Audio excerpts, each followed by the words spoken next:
Hello दोस्तों, मैं नसीम अख्तर और आप देख रहे हैं मेरा YouTube चैनल नसीम के साथ। आज हम बात करने जा रहे हैं सौगात मोदी कार्यक्रम के संबंध में। दोस्तों, रमजान महीने के इस अंतिम पड़ाव में सौगात मोदी की बड़ी चर्चा है। सबसे पहले तो ये समझिए कि सौगात मोदी है क्या। भारतीय जनता पार्टी ने इसे एक अभियान के तौर पर शुरू किया है। कहते हैं कि इसके तहत 32 लाख गरीब अल्पसंख्यक परिवारों, खासकर मुस्लिम, सिख और ईसाई समुदाय के लोगों को ईद, बैसाखी और ईस्टर जैसे त्योहारों से पहले एक किट दी जाएगी। इस किट में क्या होगा? थोड़ा आटा, थोड़ी सेवई, खजूर, सूखे मेवे, चीनी, महिलाओं के लिए सूट का कपड़ा, पुरुषों के लिए कुर्ता पाजामा का कपड़ा और बस। कीमत क्या होगी? 500 से 600 रुपए के आसपास। अब आप सोचिए, 32 लाख लोगों को 600 रुपए के किट, अर्थात कुल खर्च हुए 192 करोड़। ये रकम कहां से आएगी? बीजेपी कहती है कि ये उनके पार्टी फंड से आएगी, यानी कि ये कोई सरकारी खजाने से नहीं आएगी। जरा इसकी टाइमिंग पर गौर कीजिए। रमजान चल रहा है, ईद बस कुछ दिनों में आने वाली है और ठीक इसी वक्त ये अभियान शुरू होता है। बीजेपी के अल्पसंख्यक मोर्चा के 32,000 कार्यकर्ता देश भर के 32,000 मस्जिदों में जाएंगे। हर मस्जिद में 100 गरीब परिवारों को एक किट बांटेंगे। सुनने में बड़ा नेक काम लगता है, लेकिन ये वही बीजेपी है जिसके नेता पिछले कई सालों से मुस्लिम समुदाय को लेकर ऐसे बयानात देते रहे हैं जिनसे नफरत की बू आती है।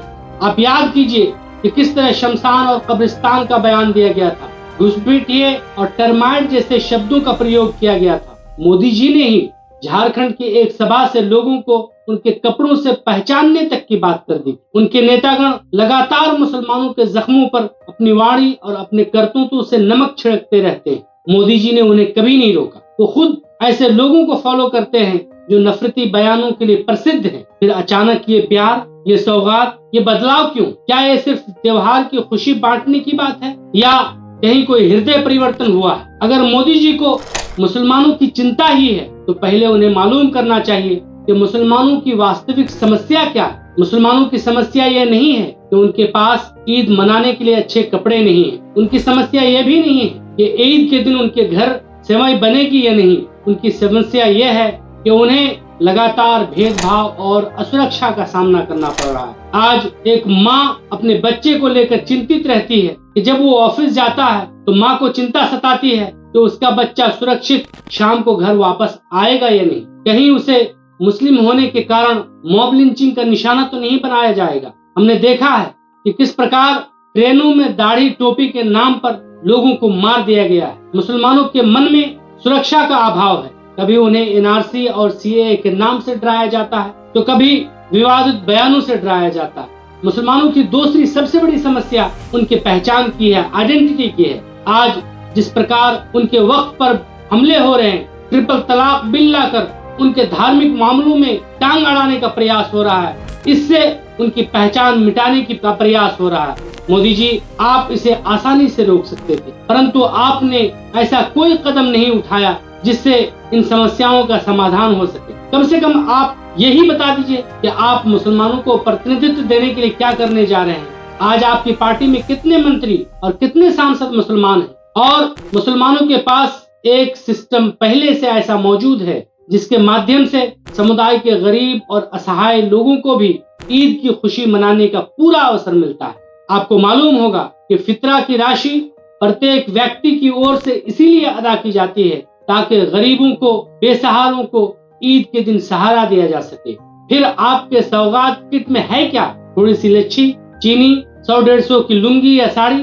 ये सौगात किट नहीं है, बल्कि गरीबों की गरीबी का उपहास है। घंटों लाइन में खड़े होकर अगर इस तरह का किट मिलती है तो इसे एक भोंडा मजाक ही कहा जा सकता है। सौगात मोदी कितना शायराना अंदाज है, लेकिन मुझे डर है कि इस शब्दावली को लेकर मोदी और योगी में कहीं भिड़ंत ना हो जाए। ये मैं इसलिए कह रहा हूँ कि एक तरफ तो योगी जी उर्दू को समाप्त करने के पक्षधर हैं, वो उर्दू को कठमुल्लाओं की भाषा और सदन में उर्दू पढ़ने और पढ़ाने का उपहास उड़ाते हैं।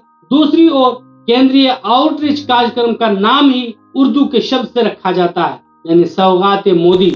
ये सौगात शब्द वास्तव में उर्दू का शब्द है जिसका स्रोत फारसी है। अनवर साबरी का एक शेर है उन्होंने कभी कहा था, आया है कोई कुर्सी से अहवाल के लिए, आया है कोई कुर्सी से अहवाल के लिए, पेश आंसुओं की आप भी सौगात कीजिए। दोस्तों, कितना हास्यास्पद लगता है कि भाजपा अपने पार्टी फंड से सौगात मोदी कार्यक्रम का आयोजन कर रही है और यूपी में भाजपा सरकार के अंतर्गत कार्यरत पदाधिकारी मुसलमानों को ईद की नमाज के संबंध में भी धमकी दे रहे हैं। सड़क पर नमाज तो दूर की बात, अपने घर की छत पर नमाज पढ़ने पर प्रतिबंध लगा रहे हैं और ऐसा करने वालों का पासपोर्ट तक जब्त करने की बात की जा रही है। क्या यही है मोदी जी की सौगात? अन्य धर्म के लोग विभिन्न धार्मिक कार्यक्रमों के लिए आए दिन सड़क जाम करते रहते हैं, उसमें किसी को कोई परेशानी नहीं होती, लेकिन मुसलमान साल में एक बार 10 से 15 मिनट के लिए अगर सड़क पर नमाज के लिए खड़े हो जाएं, तो सभी पदाधिकारियों को चिंता होने लगती है। क्या यही है सौगात मोदी? मुंह में राम बगल में छुरी का ये ड्रामा कब तक चलेगा? कब भाजपा को ये समझ आएगी कि देश संविधान से चलता है और संविधान के सामने सभी धर्म और संप्रदाय के लोग बराबर हैं। आज जरूरत इस बात की है कि मुसलमानों को उनका उचित अधिकार दिया जाए, उनका हक दिया जाए और उनको हर क्षेत्र में बढ़ने का मौका दिया जाए। आज के लिए बस इतना ही, फिर मिलते हैं अगले एपिसोड में।